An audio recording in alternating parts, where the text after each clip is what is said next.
Ayun mga boss, sa tabing dagat ulit tayo. Ayun medyo nagkakaalon na naman niya sa aming lugar. Ayan.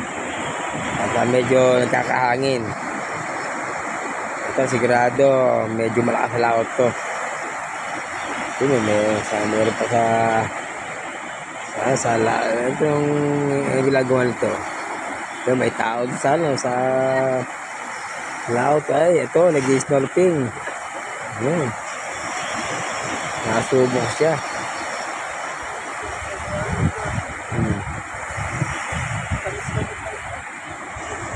At may alon niya yan. Medyo malaki yung alon. Siguro gawa ito ng amihan. Amihan season na kasi ngayon. Amihan season. Doon. Daming tao. Pasyalan natin.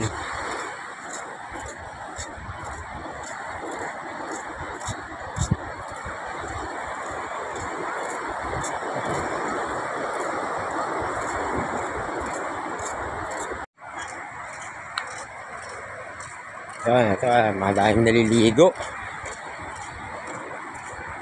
Ito, kumembot-kembot pa. Ito, practice. Ay, nag-aaral sila. Ewan lang kung anong tawag din sa ginagawa nila.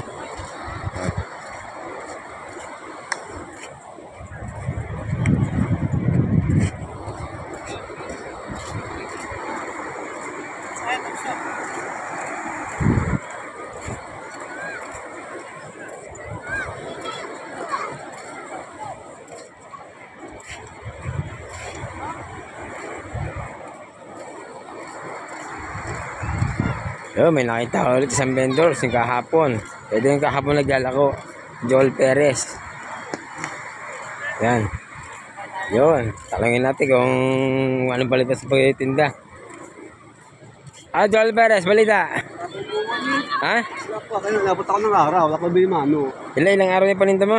Ha? Ilang araw na? Inabot ng araw. Ay, ilang araw. Inabot na ng araw. Paninda mo. Wala pa. Walang buhay. Yun lang. Ito, ano to? Pusit pa rin.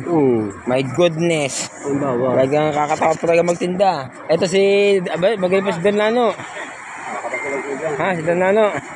Ito nga pala sa kong kumpare ko, si Don Nano. Pakita mo maka mo, Don Nano. Baba sama ng yan. Baba sama ng 2 kilo. Yun, 2 kilong clamshell. Golden View. Yun, sa Golden View.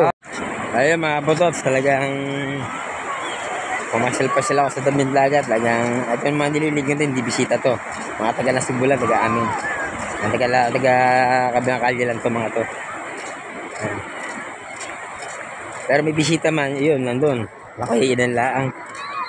Kaya tagang mayroon talaga maglako ng alangan ng araw. Tagang mayroon pang bisita. Ang pinakamagandang maglako dito mga kabatots, Biyernes, Sabado, Linggo. Pero ang pinaka-the-best na maglako, magtinda, ay Sabado, Linggo. Kasi Sabado, Linggo walang makapasok. Nagdadating ng mga guests. Kaya siguradong makakaubos ka ng paninda.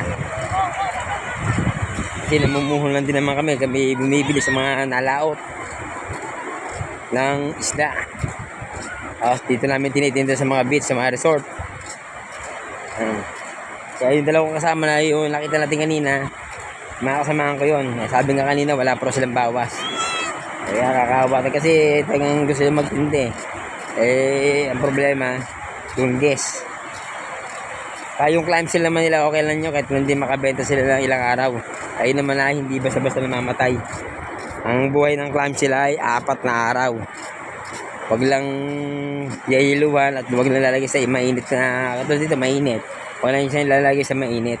Lalagay nasa balde siya. O na init, mamamatay huyo. Kailangan to lang nasa balde siya na walang init. Tapos pag yung hindi pa mabili, pwede lang iuwi at lagyan ng tubig. Buhay na uli yun. Huwag lang yayiluhan. Kaya ako naman makakabos ang tinda ko isda. Kasi basta hindi maubos yan. Papangit siya. Kailangan lagay surbol. Sabot, Linggo. Ang tinda ng ang tinda ko. Ito mapas po ko, di ko naabutan. Hindi ko alam kung may huli itong mga to. Nagsisinsena sila lambat eh. Tapos na silang mangubra.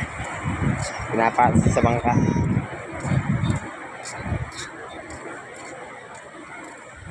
Yan. Mga boss, pauwi na uli tayo. Pag nagtinda ako, mga boss, pag ako nagtinda, nagbablog ako eh. Nagbablog ko yung paninda ko. Mga boss, abang-abang na lang ulit.